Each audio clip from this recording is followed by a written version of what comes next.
Rina tiba di SMA Al-Islam dengan seragam lusuh, karena harus membantu ibu angkatnya di pasar. Aku, Rina Putri Adam, adalah seorang gadis yang lahir dari keluarga sederhana. Meskipun ayahku adalah Pak Adam, Kepala Dinas Pendidikan Kota, aku tidak pernah tumbuh dalam kemewahan atau kemudahan. Ibu kandungku meninggal ketika aku masih berusia 10 tahun, dan sejak saat itu, hidupku berpindah dari satu tangan ke tangan lain. Ayahku terlalu sibuk dengan pekerjaannya, dan akhirnya aku tinggal bersama pamanku di sebuah desa kecil bernama Sukamaju, sekitar 3 jam perjalanan dari kota tempat ayahku bekerja. Desa itu damai, suara burung di pagi hari, aroma sawah yang basah, dan riuh anak-anak bermain di lapangan adalah bagian dari keseharianku. Aku tinggal di sebuah rumah kayu kecil bersama tante dan pamanku. Mereka baik, meskipun ekonomi mereka pas-pasan. Aku membantu mereka berjualan sayur di pasar setiap pagi sebelum berangkat ke sekolah. Itu sebabnya, pagi ini, aku terlambat datang ke SMA Al-Islam. Aku memang sengaja memilih berpakaian sederhana. Seragam sekolah yang kupakai adalah seragam bekas kakak sepupuku yang sudah tidak terlalu bagus. Aku tidak ingin menarik perhatian. Aku di sini bukan untuk menjadi bintang atau menjadi pusat perhatian. Aku di sini karena sebuah misi rahasia yang diberikan oleh ayahku sendiri. Dia ingin aku menyelidiki kondisi sekolah ini dari dalam, karena banyak laporan dari masyarakat bahwa sekolah ini penuh dengan korupsi, penyalahgunaan wewenang, dan diskriminasi terhadap siswa miskin. Tapi tentu saja, tidak ada yang tahu siapa. Aku, sebenarnya, Boken Bu Susi, kepala sekolah yang terkenal galak dan otoriter, tidak akan pernah menyangka bahwa siswi lusuh yang datang terlambat itu adalah putri dari atasannya sendiri. Saat aku sampai di gerbang sekolah, bel berbunyi. Aku melihat anak-anak lain sudah masuk kelas. Aku mempercepat langkahku, tapi tiba-tiba saja tangan kasar menepuk bahuku. Kamu, siswi baru? Ya, kenapa telat? Dan penampilanmu seperti apa ini? Suara itu tajam dan dingin. Aku menoleh dan melihat seorang perempuan paruh baya dengan jilbab hitam dan wajah ketat. Itu pasti Bu Susi. Aku menunduk. Maaf Bu, tadi pagi ada sedikit gangguan di pasar. Jadi kamu pikir sekolah ini bisa seenaknya kamu datangi kapan saja kamu mau. Potongnya kasar. Lihat penampilanmu, kotor, lusuh dan tidak rapi. Ini sekolah Islam, bukan tempat sampah. Beberapa siswa yang masih di halaman mulai berkerumun. Mereka tertawa kecil, menatapku dengan tatapan iba, sekaligus hinaan. Aku menahan napas, berusaha tetap tenang. Aku tahu ini akan terjadi. Ayah pernah bilang, kalau kamu ingin mengubah sesuatu, kamu harus bersedia merasakan pahitnya dulu. Push up, sekarang juga, 10 kali. Perintah Bu Susi. Aku menurut, aku berlutut. Lalu mulai melakukan push up. Tanganku gemetar, bukan karena lelah, tapi karena rasa malu yang sangat dalam. Tapi aku tidak boleh menangis. Aku tidak boleh menunjukkan kelemahan. Aku harus kuat. Kamu akan kuberi pelajaran, Nak. Di sekolah ini, tidak ada tempat untuk anak yang tidak disiplin dan tidak menghormati aturan. Desis Bu Susi. Setelah selesai, aku berdiri dengan wajah memerah. Aku menatapnya, lalu berkata pelan, saya akan datang tepat waktu besok, Bu. Dia mendengus. Kalau besok kamu masih terlambat, kamu akan kusuruh pulang. Paham? Aku mengangguk. Paham. Aku lalu berjalan menuju kelas. Di sepanjang jalan, aku bisa mendengar bisikan-bisikan dari siswa lain. Lihat tuh, anak baru. Kelihatan banget dari desa. Kasihan. Tapi kenapa dia bisa masuk sekolah ini? Kayaknya nggak punya uang buat beli seragam baru. Aku menelan ludah. Aku tahu, ini baru permulaan. Tapi aku juga tahu, suatu hari nanti, mereka semua akan tahu siapa aku sebenarnya. Bukan sebagai putri seorang pejabat, tapi sebagai seseorang yang berani melawan ketidakadilan. Aku memasuki kelas dan melihat semua mata tertuju padaku. Guru belum datang. Seorang teman perempuan yang duduk di barisan depan melihatku dan tersenyum kecil. Aku membalasnya dengan anggukan. Kamu bisa duduk di sana, tunjuk seorang guru muda yang baru masuk. Duduk di samping Andi. Aku ke arah tempat duduk yang ditunjuk. Di sana ada seorang laki-laki dengan wajah ramah dan buku terbuka di mejanya. Dia menatapku sejenak, lalu mengangguk sopan. Aku duduk, meletakkan tas yang sudah mulai mengelupas di lantai. Aku menarik napas panjang. Hari pertama di SMA Al-Islam telah dimulai, dan aku tahu ini akan menjadi perjalanan yang panjang. Hari pertama di SMA Al-Islam memang tidak mudah. Setelah insiden di depan gerbang dengan Bu Susi, seluruh hari itu aku terus merasa seperti seekor kambing hitam di tengah kawanan domba putih. Semua orang memandangku aneh, ada yang kasihan, ada juga yang jeles-jeles mengejekku diam-diam. Tapi aku tahu, aku harus kuat. Aku bukan di sini untuk mencari teman atau pujian. Aku di sini untuk menyelesaikan misi yang diberikan oleh ayahku. Duduk di bangku paling belakang, tepat di sebelah Andi, teman laki-laki yang tadi tersenyum sopan padaku. Aku mencoba fokus pada pelajaran, tapi sulit rasanya. Tubuhku masih pegal-pegal setelah push-up tadi pagi. Meskipun begitu, aku tetap mencatat dengan rapi setiap penjelasan guru. Aku tahu, setiap detail bisa saja menjadi penting nanti. Setelah bel berbunyi tanda istirahat, sebagian besar siswa langsung berdiri dan bergegas keluar kelas untuk membeli makan siang. Aku melihat mereka berlarian ke kantin, tertawa dan bercanda. Sementara aku tetap duduk di tempatku, mengeluarkan bekal nasi kosong dari tas. Aku memang tidak punya uang untuk membeli makanan di kantin. Lagi pula, itu juga bagian dari rencanaku. Aku harus hidup seperti siswa miskin biasa, agar tidak mencurigakan. Kamu nggak beli makan? Tanya Andi tiba-tiba. Aku menoleh. Dia masih duduk di tempatnya, memegang bungkus nasi goreng yang aromanya menggoda. Nggak apa-apa, aku bawa bekal, jawabku sambil tersenyum tipis. Andi mengangguk. Kalau kamu mau, aku bisa bantu. Aku bawa 2 bungkus nasi goreng. Aku menggeleng pelan. Terima kasih, tapi aku nggak bisa terima. Aku nggak suka nasi goreng pedas. Andi terkika. Oke, kalau begitu, tapi kalau kamu butuh apa-apa, bilang saja. Ya, aku mengangguk. Iya, terima kasih. Sejak saat itu, Andi mulai sering menu. Dia adalah salah satu dari sedikit siswa yang sepertinya tidak peduli dengan penampilanku. Dia ramah dan tidak suka menilai orang dari tampilan luar. Aku mulai merasa nyaman dengannya, meskipun aku tetap harus menjaga jarak agar identitasku tidak terbongkar. Setelah jam pelajaran selesai, aku pulang ke kos-kosan kecil yang kusewa di dekat sekolah. Tempat itu sederhana, hanya kamar berukuran 3 kali 3 meter, dengan kamar mandi di luar. Tapi aku bersyukur bisa punya tempat tinggal sendiri. Di sini, aku bisa bekerja dengan tenang. Aku mengeluarkan buku kecil dari tas. Buku itu adalah bagian dari misiku. Di dalamnya, aku mencatat segala hal yang aku lihat dan dengar sejak hari pertama. Aku menulis tentang Bu Susi, sikapnya yang otoriter, cara dia memperlakukan siswa miskin, dan juga tentang dana sosial yang katanya tidak pernah sampai ke siswa. Yang berhak, aku juga mencatat tentang seorang guru bernama Pak Heri, yang sering tidak masuk mengajar. Aku mendengar dari temunmen bahwa dia sering pergi ke luar kota karena punya bisnis sampingan. Aku juga menulis tentang staf tata usaha yang terlihat seperti sengaja mempersulit proses penerimaan bantuan sosial untuk siswa yang kurang mampu. Aku tahu, ini baru permulaan, tapi setiap hari, aku semakin yakin bahwa sekolah ini penuh dengan mesak, dan aku harus menemukan bukti yang cukup untuk membuktikannya. Beberapa hari berlalu, dan aku mulai terbiasa dengan rutinitas. Aku bangun pagi, membantu pamanku di pasar, lalu berangkat ke sekolah. Aku tetap berpenampilan sederhana, tetap makan nasi kosong, dan tetap diam ketika Bu Susi memarahiku. Tapi di balik semua itu, aku terus mengumpulkan informasi. Suatu hari, saat sedang membersihkan kelas setelah jam pelajaran, aku mendengar percakapan antara Bu Susi dan seorang staf tata usaha di ruang guru. Aku pura-pura membersihkan jendela. Di dekat ruangan itu, sementara telingaku fokus mendengarkan. Tapi dana itu harus dialihkan ke rekening pribadi. Bu, kalau enggak, nanti ketahuan, kata suara staf tata usaha. Kamu ini jangan takut terus, selama tidak ada bukti, enggak akan ada yang berani menuduh kita, jawab Bu Susi dengan dingin. Lagi pula, siapa yang akan percaya kalau seorang kepala sekolah melakukan hal seperti ini? Aku menahan napas. Ini adalah bukti pertama yang aku dapatkan. Bukan hanya bukti lisan, tapi juga bukti bahwa mereka menyadari bahwa apa yang mereka lakukan salah. Aku mencatat semuanya di buku kecilku. Segera, setelah aku sampai di kos, aku tahu, aku harus lebih berhati-hati. Aku tidak boleh membuat kesalahan. Jika mereka tahu aku sedang menyelidiki mereka, aku bisa dalam bahaya. Tapi aku juga tahu, semakin banyak bukti yang aku kumpulkan, semakin dekat pula aku pada kebenaran.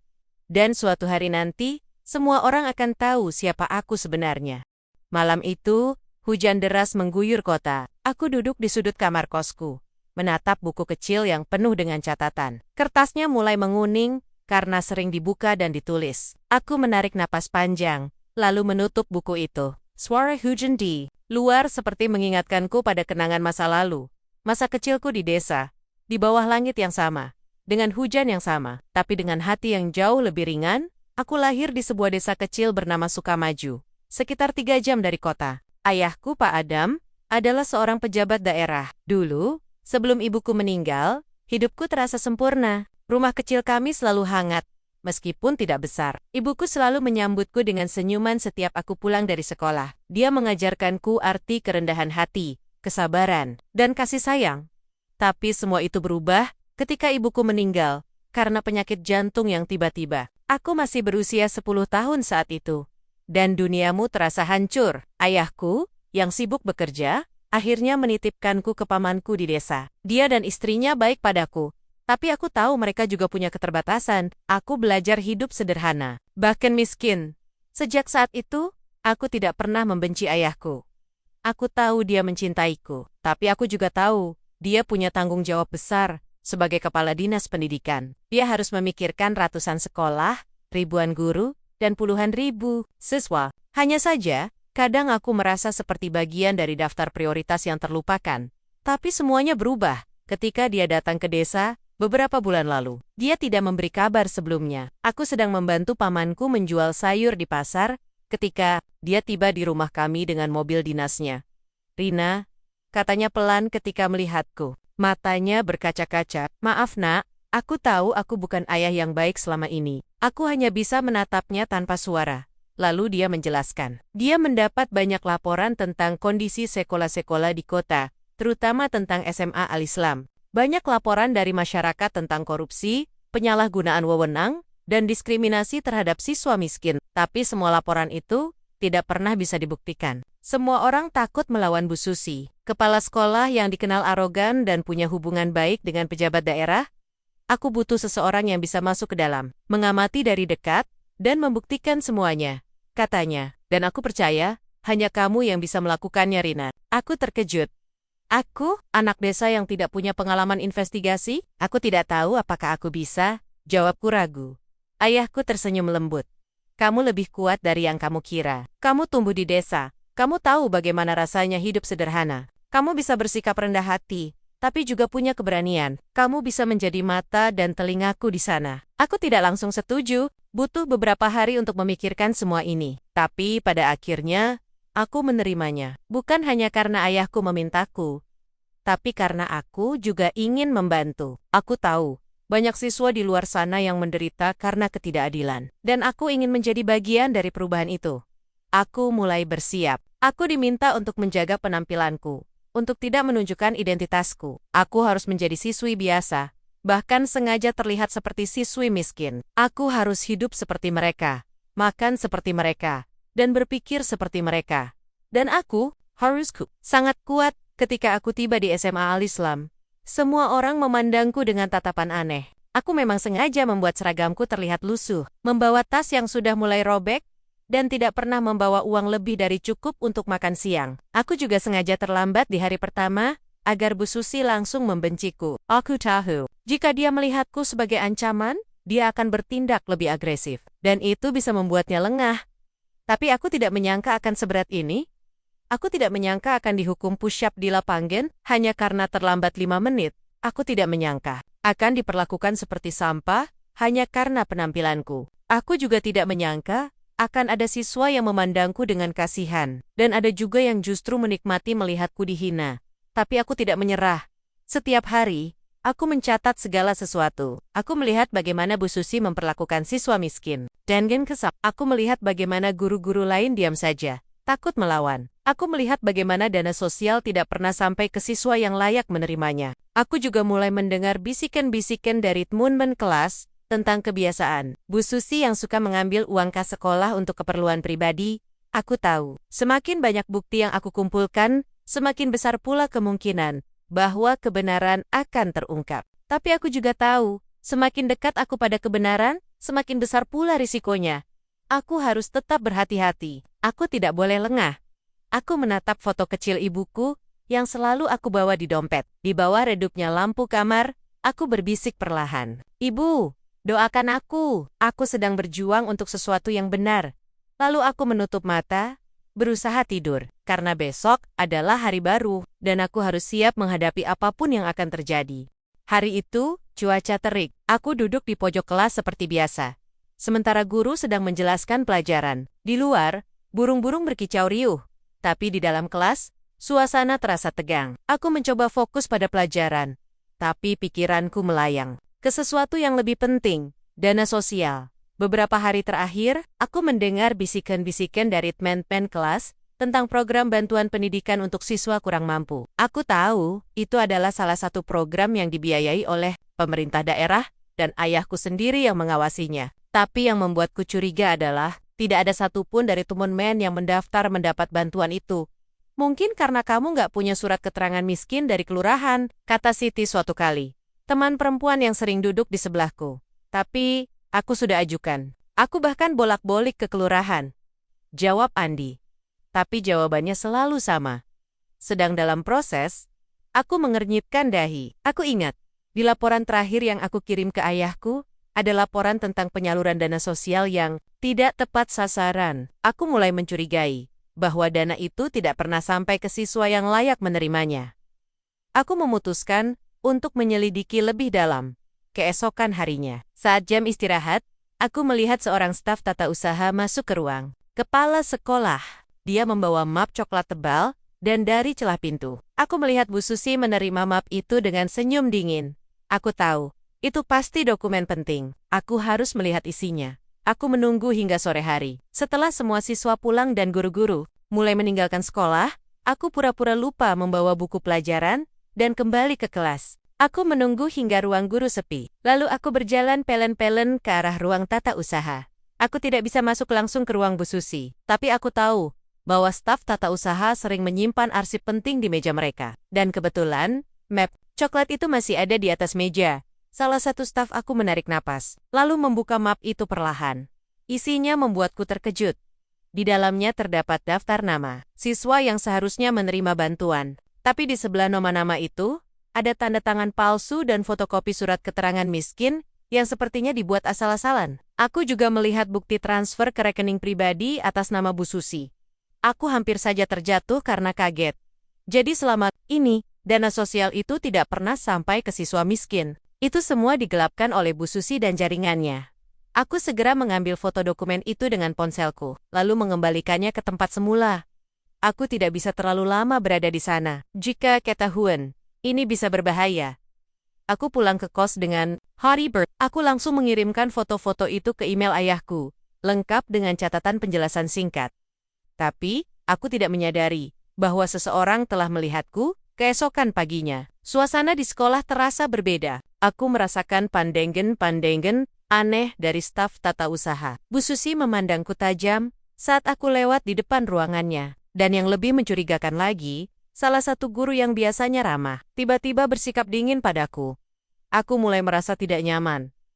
Saat jam istirahat, Andi mendekatiku. Kamu kenapa, Rin? Bu Susi kelihatan marah hari ini. Aku menatapnya. Aku juga nggak tahu, tapi sepertinya aku sudah terlalu dekat dengan sesuatu. Andi mengernyitkan dahi. Maksudmu, aku tidak bisa menjawab. Aku tidak bisa memberitahunya. Aku masih belum bisa mempercayai siapapun. Bahkan Andi, pada jam pelajaran terakhir, Bu Susi tiba-tiba masuk ke kelas dan memanggilku. Rina, ikut saya ke ruang guru. Sekarang, seluruh kelas langsung diam. Aku meneguk ludah, lalu berdiri pelan-pelan. Aku tidak tahu apa yang akan terjadi tapi aku tahu. Ini bukan pertemuan biasa. Aku mengikuti Bu Susi ke ruang guru. Ada beberapa staf tata usaha dan salah satu guru. Mereka semua menatapku dengan tatapan curiga. Kamu tahu kenapa kamu dipanggil? Tanya Bu Susi dengan suara dingin. Aku menggeleng. Tidak, Bu. Bu Susi menatapku tajam. Ada yang melihatmu masuk ke ruang tata usaha kemarin sore, dan map dana sosial sempat dibuka. Apa kamu tahu siapa pelakunya? Aku memasang ekspresi polos. Saya tidak tahu, Bu. Saya pulang lebih dulu setelah jam pelajaran selesai. Bu Susi mendengus. Jangan berani-berani berbohong di sini. Aku tahu kamu punya niat buruk sejak awal. Aku bisa merasakan. Aku tetap diam. Aku tahu, jika aku membantah, itu hanya akan membuat situasi semakin buruk. Bu Susi menghela napas. Kalau kamu tidak mengaku, kamu akan kusuruh pulang, dan kamu Tidak akan bisa masuk lagi besok. Aku menatapnya. Aku tahu ini adalah ancaman serius. Tapi aku juga tahu, jika aku menyerah sekarang, semua usahaku akan sia-sia. Saya tidak melakukan apa-apa, Bu. Jawabku pelan, tapi tegas. Tapi kalau Bu Susi memang ingin mengeluarkan saya terima. Tapi saya yakin, kebenaran akan tetap terungkap. Bu Susi menatapku tajam. Aku bisa melihat amarah di matanya. Tapi aku juga bisa melihat rasa takut. Dia tahu, aku tahu sesuatu.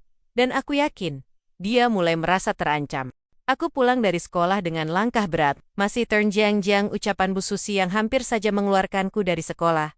Aku tahu, dia mencurigai aku, tapi untungnya, dia tidak punya bukti untuk membenarkan ancamannya. Aku tidak bisa membayangkan apa jadinya jika aku benar-benar dikeluarkan sebelum misiku selesai. Aku memasuki kamar kosku yang sempit. Hujan gerimis di luar membuat udara terasa dingin. Aku langsung merebahkan diri di kasur tipis, menatap langit-langit yang mulai mengelupas. Aku bukan hanya secara fisik, tapi juga emosional.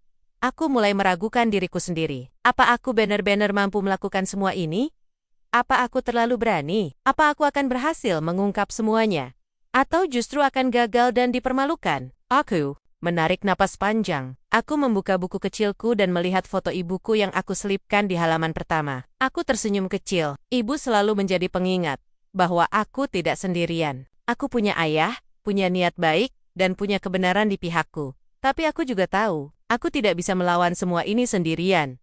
Keesokan paginya, aku datang ke sekolah lebih awal. Aku tidak ingin memberi kesempatan Bu Susi untuk menyalahkanku lagi. Aku masuk ke kelas dengan langkah hati-hati. Tapi yang tidak aku duga adalah, Andi dan Siti sudah menungguku di dalam kelas. "Kamu baik-baik saja?" tanya Siti langsung. Aku mengangguk pelan. "Iya, aku baik-baik saja." Serius? Aku tahu Bu Susi memanggilmu kemarin. Ada apa sebenarnya? Aku ragu. Aku ingin jujur, tapi aku juga tahu risikonya. Jika mereka tahu siapa aku sebenarnya, mereka mungkin akan terlibat dalam masalah yang tidak mereka minta. "Tidak ada apa-apa," jawabku. "Cuma salah paham." Siti mendengus. "Jangan bohong, Rin. Aku lihat kamu keluar dari ruang guru dengan muka pucat. Kamu pasti dipaksa ngaku sesuatu." Aku diam sejenak, lalu aku menarik napas dan berkata pelan. "Aku hanya sedang menyelidiki sesuatu. Sesuatu yang mungkin akan mengubah sekolah ini." Andi dan Siti saling pandang. "Apa maksudmu?" tanya Andi. Aku menatap mereka bergantian. Aku tidak bisa cerita semuanya sekarang, tapi percayalah, aku tidak di sini hanya untuk sekolah biasa. Aku punya misi, dan aku butuh bantuan kalian untuk tetap bisa bertahan di sini. Siri dengan mata berkaca-kaca. "Jadi selama ini, kamu tahu semua yang terjadi di sekolah ini?" Aku mengangguk perlahan. Aku tahu tentang dana sosial yang tidak pernah sampai ke siswa miskin. Aku tahu tentang guru yang sering bolos. Aku tahu tentang cara Bu Susi memperlakukan orang yang tidak dia sukai. Aku tahu semua itu, dan aku sedang mencari bukti. Andy menatapku dengan tatapan campuran antara kagum dan takut. "Jadi, kamu berani melawan Bu Susi?" Aku tersenyum kecil. Aku tidak bisa melawan dia secara langsung, tapi aku bisa membongkar semuanya secara diam-diam. Siti menepuk bahuku. "Kalau begitu, aku akan bantu kamu. Aku juga punya adik yang seharusnya mendapat bantuan itu, tapi sampai sekarang, dia belum menerimanya." Andi mengangguk. "Aku juga akan bantu. Aku tahu banyak siswa yang merasa dizalimi, tapi mereka takut. Jika kamu bisa mengubah ini, aku akan mendukungmu." Aku menatap mereka berdua dengan rasa haru. Untuk pertama kalinya sejak aku di sini, aku merasa tidak sendirian. Aku punya sekutu. Aku punya teman. Tapi aku juga tahu, dengan semakin banyak orang yang tahu tentang misiku, semakin besar pula risikonya. Beberapa hari berlalu, dan Bu Susi semakin sering memperhatikanku. Dia mulai sering memanggilku ke ruang guru, menanyakan hal-hal sepele, dan bahkan pernah menyalahkanku atas hilangnya dokumen penting. Tapi untungnya, Andi dan Siti selalu ada di sampingku. Mereka menjagaku. Mereka melindungiku.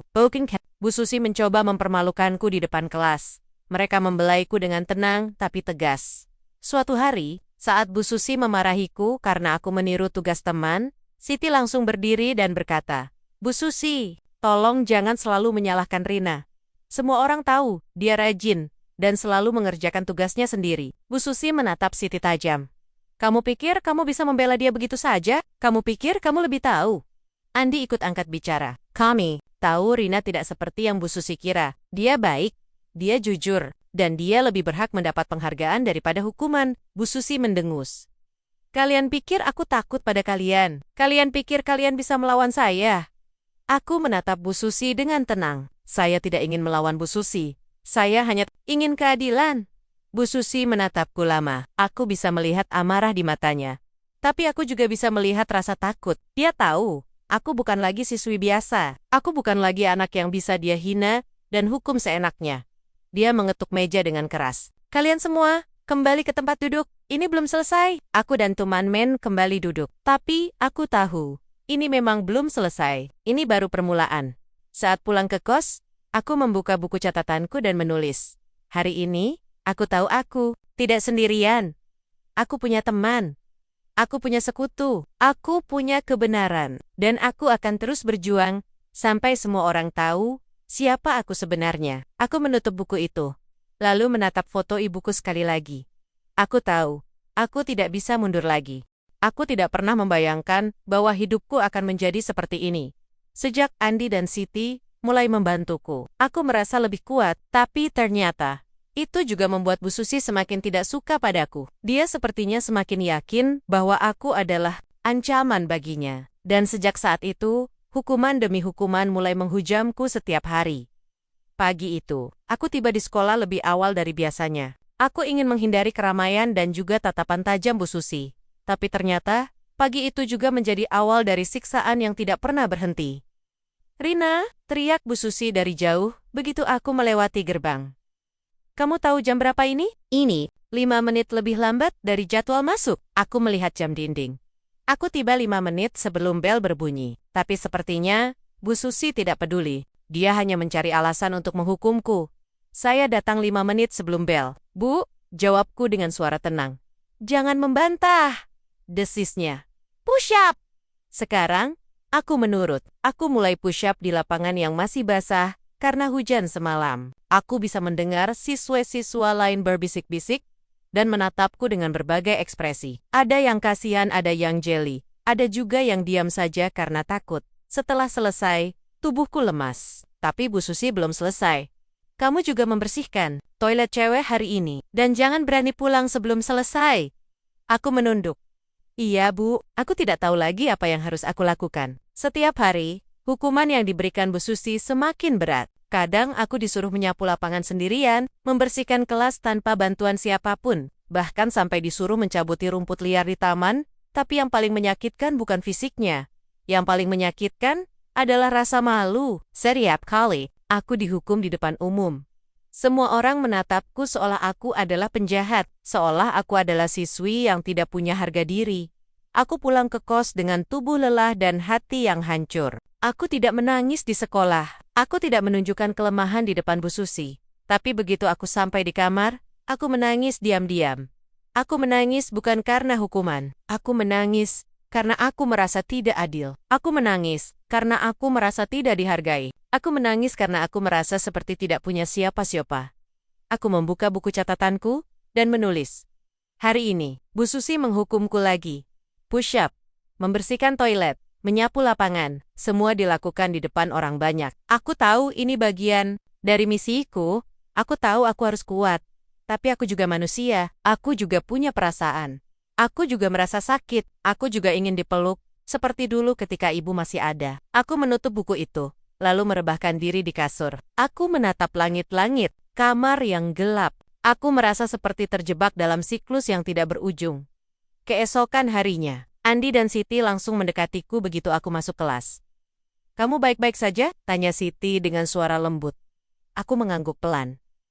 Iya, aku baik-baik saja. Andi menatapku dengan tatapan prihatin. Kamu tidak perlu melakukan semua ini sendirian, Rin. Kami di sini untukmu. Aku tersenyum tipis. Aku tahu, tapi aku juga tahu. Kamu berdua bisa terkena masalah karena membantuku. Siti mendengus. Kami tidak takut. Bu Susi bukan Tuhan. Dia tidak bisa seenaknya memperlakukan orang seperti ini. Aku menatap mereka berdua. Tapi dia punya kuasa. Dia bisa mengeluarkan kita dari sekolah. Bahkan bisa merusak masa depan kita. Andi menatapku tajam. Kalau memang itu yang terjadi, kami akan tetap mendukungmu karena kamu berjuang untuk kebenaran. Dan kebenaran itu harus diungkap meskipun harus dengan harga yang mahal. Aku menelan ludah. Aku tidak bisa membayangkan mereka harus menderita karena membantuku. Tapi, aku juga tidak bisa menghentikan mereka. Mereka sudah memilih jalan mereka sendiri. Beberapa hari berlalu, dan Bu Susi semakin brutal. Dia tidak hanya menghukumku, dia mulai menyalahkanku atas kesalahan-kesalahan yang tidak aku lakukan. Suatu hari, dia menyalahkan aku atas hilangnya dokumen penting di ruang tata usaha. Padahal aku bahkan tidak pernah masuk ke sana hari itu. Kamu pikir kamu bisa mengelabui saya? Desisnya saat memanggilku ke ruang guru. Aku menjawab dengan, tenang, saya tidak tahu apa-apa tentang dokumen itu, Bu. Saya bahkan tidak masuk ke ruang tata usaha hari ini. Bu Susi menatapku dengan tatapan dingin. Kamu benar-benar berani berbohong di depan saya. Saya tahu kamu punya niat buruk sejak awal. Saya tahu kamu bukan siswi biasa.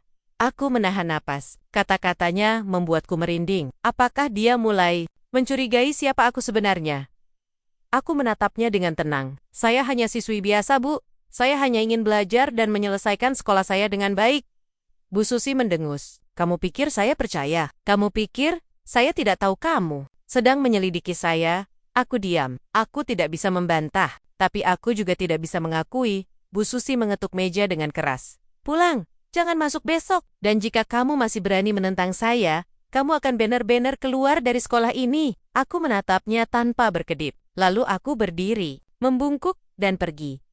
Aku tahu, ini belum selesai, ini bahkan belum dimulai. Aku tidak masuk sekolah selama 2 hari sesuai perintah Bu Susi.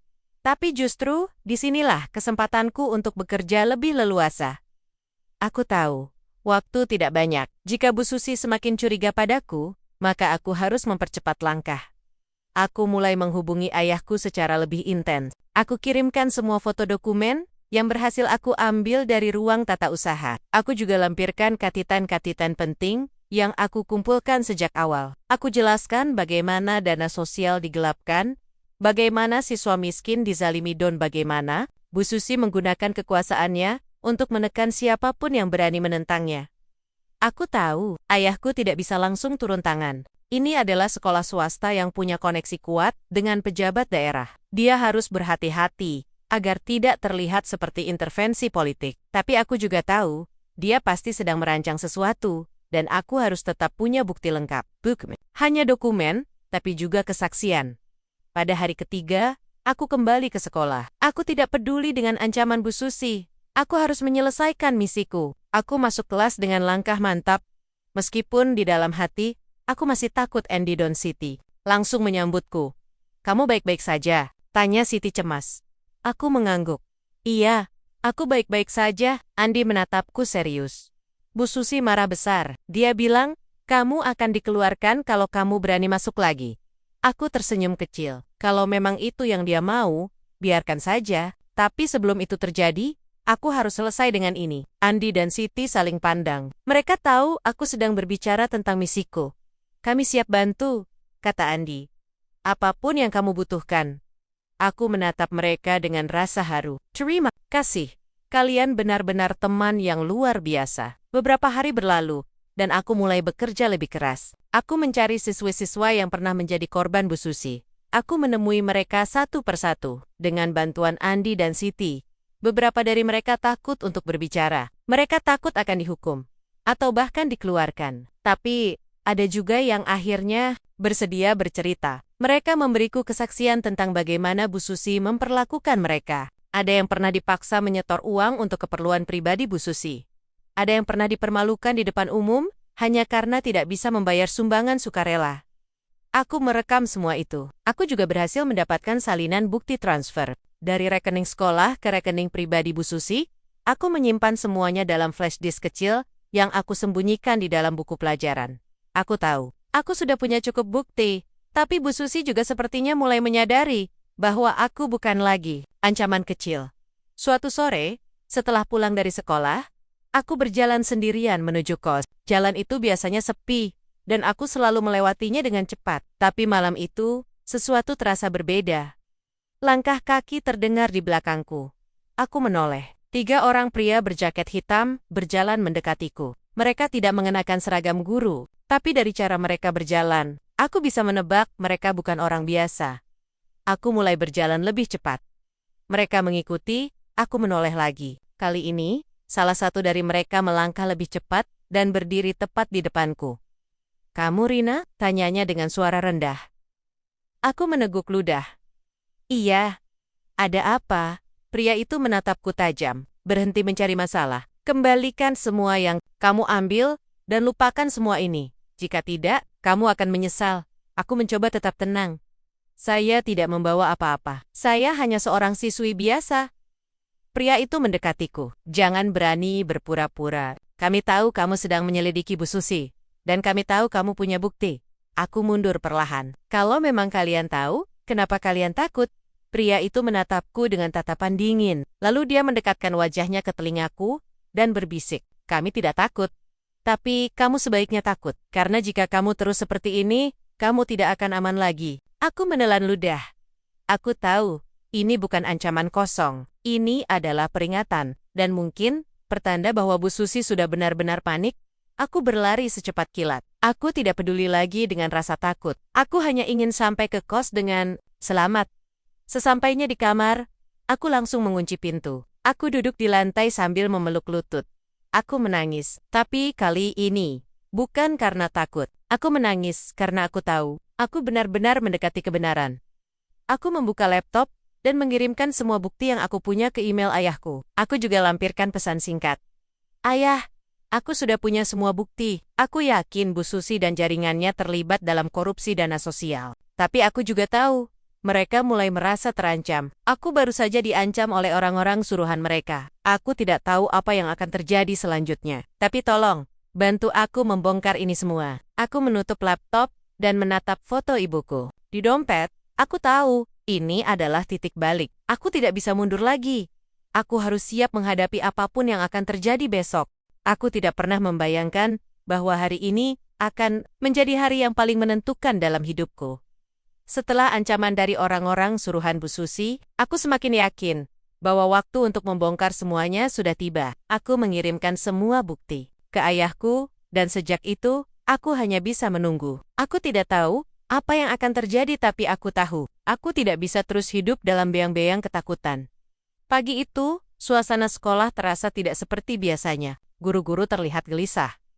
Siswa berbisik-bisik. Bahkan Bu Susi yang biasanya tegas dan berwibawa, terlihat gelisah. Aku melihatnya dari kejauhan, berjalan mondar-mondir di depan ruang guru. Sambil berbicara cepat melalui telepon, aku menarik napas panjang. Aku tahu, sesuatu sedang terjadi. Dan ternyata, benar. Bel baru saja berbunyi, ketika tiba-tiba sebuah mobil dinas berhenti di depan gerbang sekolah. Semua orang menoleh. Aku juga menoleh. Jantungku berdebar kencang. Aku langsung mengenali sosok yang turun dari mobil itu. Ayahku, Pak Adam, Kepala Dinas Pendidikan Kota. Aku hampir saja berlari ke arahnya, tapi aku menghentikan langkahku. Aku harus tetap tenang. Aku harus menunggu. Bu Susi langsung mendekatinya dengan langkah terburu-buru. Wajahnya pucat. Dia mencoba tersenyum, tapi senyum itu tidak sampai ke matanya. "Pak Adam, selamat datang. Ini kejutan besar. APA Yang membawa Bapak ke sini." Ayahku menatapnya tajam. "Saya punya beberapa hal penting yang ingin saya sampaikan." Di hadapan seluruh dewan guru dan siswa, Bu Susi tampak kaget. Di hadapan semua orang, ayahku mengangguk. "Ya, karena ini bukan hanya urusan internal, ini adalah urusan publik." Aku melihat Andi dan Siti berdiri di sampingku. Mereka juga melihat ke arah ayahku dengan tatapan kaget. "Ada apa ini, Rin?" bisik Siti. Aku menatap mereka, lalu berbisik. "Pelan. Ini saatnya." Beberapa menit kemudian, seluruh siswa dan guru dikumpulkan di aula sekolah. Suara riuh dan bisikan-bisikan terus terdengar. Semua orang penasaran, bahkan guru-guru senior terlihat gelisah. Ayahku berdiri di panggung utama, di sebelah Bu Susi yang tampak semakin gelisah. Di sekelilingnya, beberapa staf dari Dinas Pendidikan juga hadir. Ayahku mulai berbicara. "Saya datang ke sini bukan untuk memberikan apresiasi. Saya datang untuk membongkar sesuatu yang seharusnya tidak terjadi di lembaga pendidikan manapun." Riuh langsung menghilang. Semua orang diam. Beberapa waktu lalu, saya menerima laporan dari sumber yang sangat dapat dipercaya. Laporan ini menyatakan bahwa dana sosial yang seharusnya diberikan kepada siswa miskin telah diselewengkan. Bahkan, Nama-nama siswa yang tercantum dalam daftar itu adalah nama palsu, dan tanda tangan mereka adalah palsu. Aku melihat Bu Susi mulai gemetar. Wajahnya semakin pucat. Saya juga menerima bukti tentang transfer dana ke rekening pribadi. Lanjut ayah. Dan saya juga menerima kesaksian dari siswi-siswa yang telah dizalimi. Aku menatap ayahku tanpa berkedip. Aku bisa melihat kemarahan di matanya. Bukan hanya sebagai pejabat, tapi juga sebagai seorang ayah. Saya tidak akan langsung menyalahkan siapapun. Tapi saya juga tidak akan membiarkan ini terus terjadi. Ayahku menatap Bu Susi. Bu Susi, saya ingin Anda menjelaskan semuanya. Di sini, sekarang, Bu Susi tergagap. Saya tidak tahu apa yang Bapak maksud. Saya tidak pernah melakukan hal seperti itu. Jangan berbohong, potong ayahku dengan suara tegas. Lalu dia menatap seluruh audiens saya juga Ingen, mengucapkan terima kasih kepada seseorang yang telah berjuang keras untuk mengungkap semuanya. Tanpa dirinya, mungkin kebenaran ini tidak akan pernah terungkap.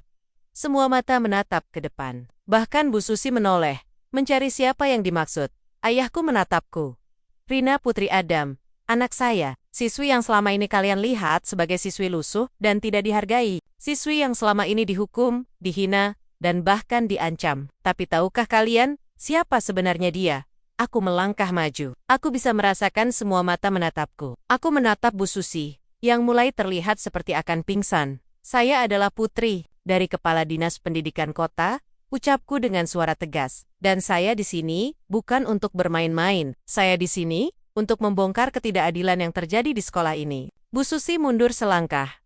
Wajahnya pucat pasi. Dia menatapku, lalu menatap ayahku. Matanya berkaca-kaca, tapi bukan karena sedih. Itu adalah tatapan ketakutan yang murni. Saya tidak tahu. Saya pikir dia hanya siswi biasa. Ayahku menatapnya dingin. Itu adalah kesalahanmu, karena kamu menilai seseorang hanya dari penampilan luar. Kamu tidak menyadari bahwa kamu sedang menghina putri atasanku sendiri. Aku melihat Bu Susi mulai gemetar. Dia tidak bisa berkata apa-apa lagi. Ayahku menatap seluruh audiens. Saya akan mengambil tindakan tegas. Bu Susi, mulai hari ini, Anda diberhentikan dari jabatan kepala sekolah. Kami juga akan melakukan audit menyeluruh terhadap seluruh keuangan sekolah ini. Aku melihat guru-guru saling pandang. Siswa mulai berbisik-bisik, tapi yang paling penting, aku melihat ekspresi relief di wajah para siswa miskin yang selama ini dizalimi. Ini adalah kemenangan. Setelah acara itu selesai, aku dikelilingi oleh teman-teman kelas. Mereka memandangku dengan campuran kagum, takjub, dan rasa bersalah. Jadi selama ini, kamu adalah putri kepala dinas pendidikan? Tanya Siti. Aku tersenyum kecil. Iya. Tapi aku tetap Rina, aku tetap orang yang sama. Hanya saja, aku punya misi yang harus aku selesaikan. Andi menatapku dengan senyum lebar. Kamu hebat, Rin. Kamu benar-benar hebat. Aku menatap mereka semua. Aku tidak melakukannya sendirian. Kalian semua juga bagian dari ini. Kalian yang memberiku dukungan. Kalian yang membuatku tetap kuat. Aku menarik napas panjang. Ini belum selesai. Masih banyak yang harus diperbaiki. Tapi setidaknya, hari ini, kita sudah membuka jalan untuk perubahan.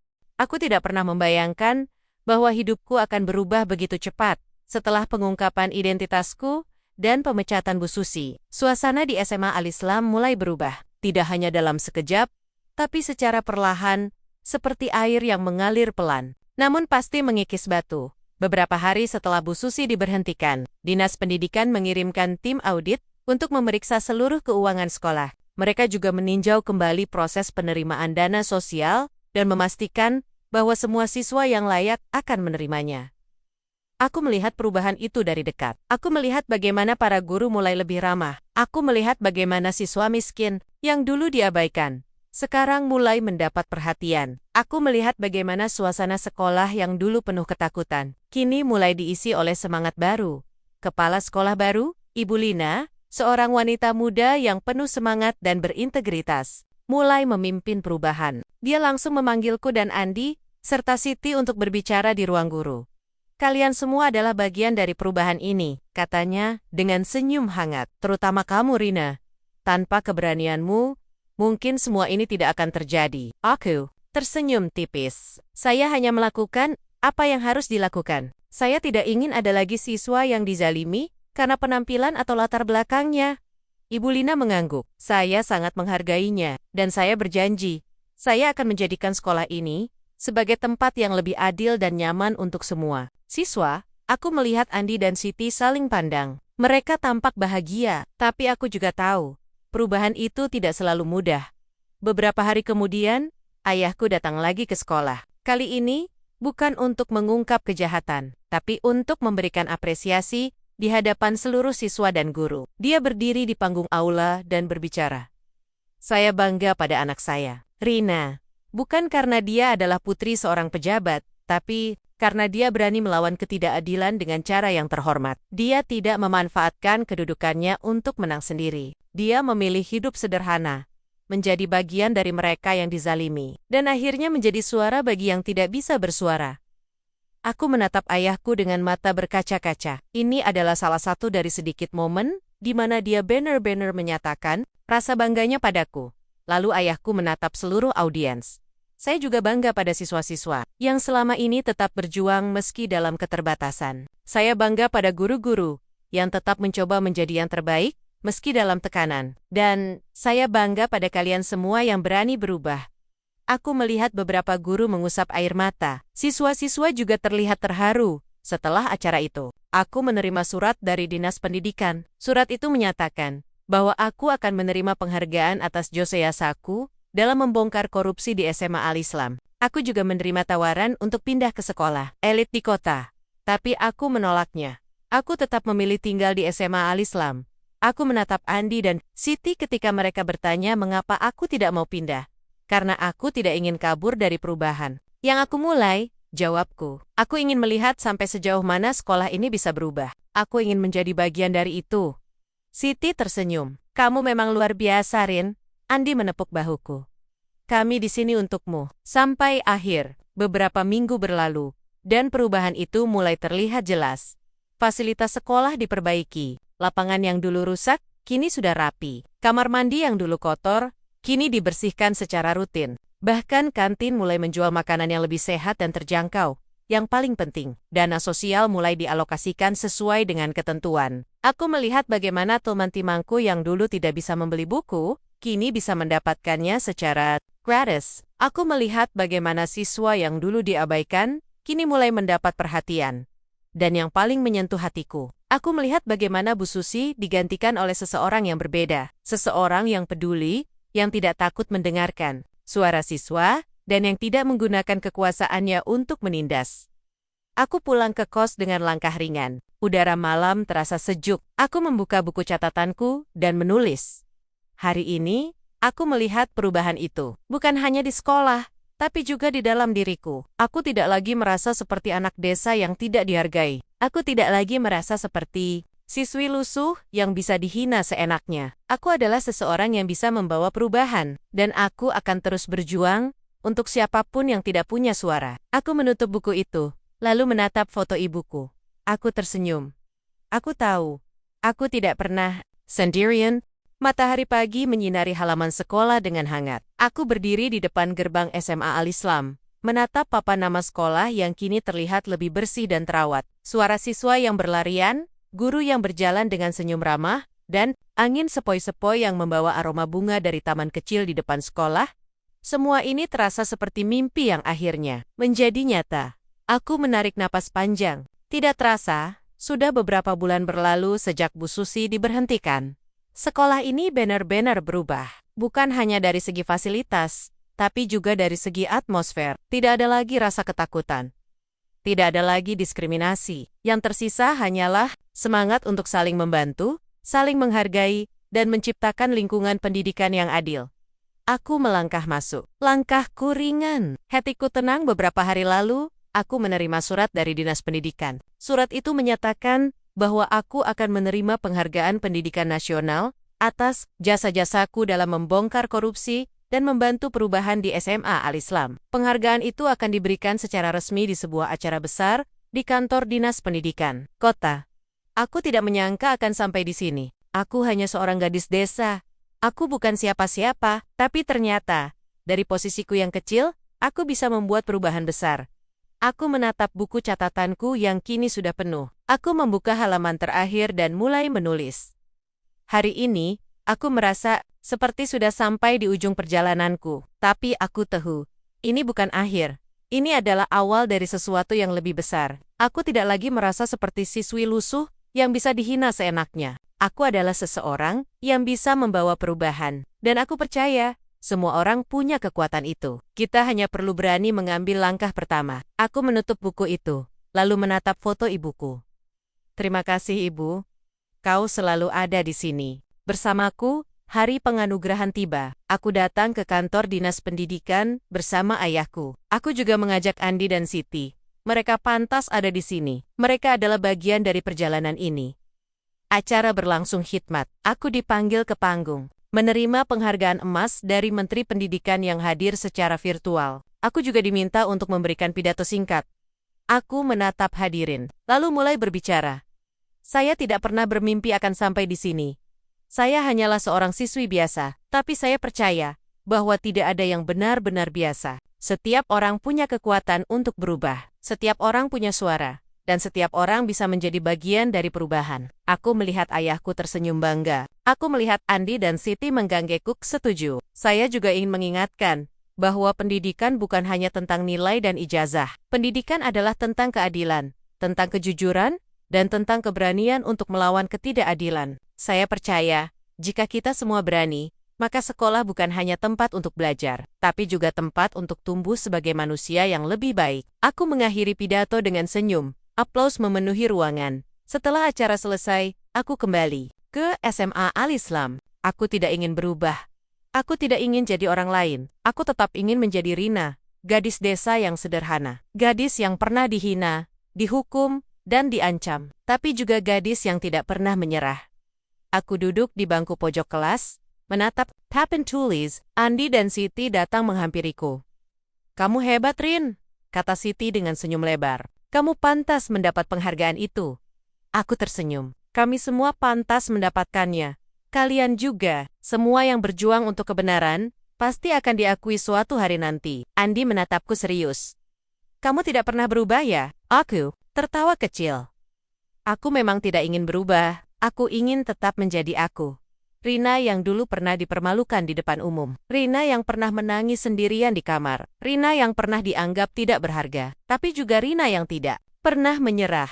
Aku menatap mereka berdua. Karena dari semua itu, aku belajar. Aku belajar bahwa kekuatan bukan hanya datang dari kekuasaan atau uang. Kekuatan datang dari keberanian untuk tetap tegak, meskipun dunia mencoba menjatuhkanmu. Beberapa hari kemudian, aku menulis sebuah artikel di blog sekolah. Judulnya, "Jangan menilai seseorang dari penampilannya." Artikel itu bercerita tentang perjalananku, tentang bagaimana aku dihina karena penampilanku, tentang bagaimana aku dihukum karena terlambat, tentang bagaimana aku diancam karena berani menyelidiki kebenaran, tapi juga tentang bagaimana aku akhirnya bisa membawa perubahan. Artikel itu menjadi viral. Banyak orang yang membacanya, banyak siswa dari sekolah lain yang mulai berani melawan ketidakadilan. Banyak orang tua yang mulai lebih peduli pada kondisi sekolah anak-anak mereka. Dan aku tahu, inilah awal dari sesuatu yang lebih besar. Aku pulang ke kos dengan langkah ringan. Aku membuka jendela dan menatap langit malam yang dihiasi bintang. Aku tersenyum. Aku tidak tahu apa yang akan terjadi di masa depan. Aku tidak tahu apakah aku akan menjadi seorang pejabat, aktivis, atau pendidik. Tapi aku tahu satu hal, aku akan terus berjuang untuk kebenaran. Aku akan terus membela yang lemah, dan aku akan terus percaya bahwa satu orang bisa mengubah dunia.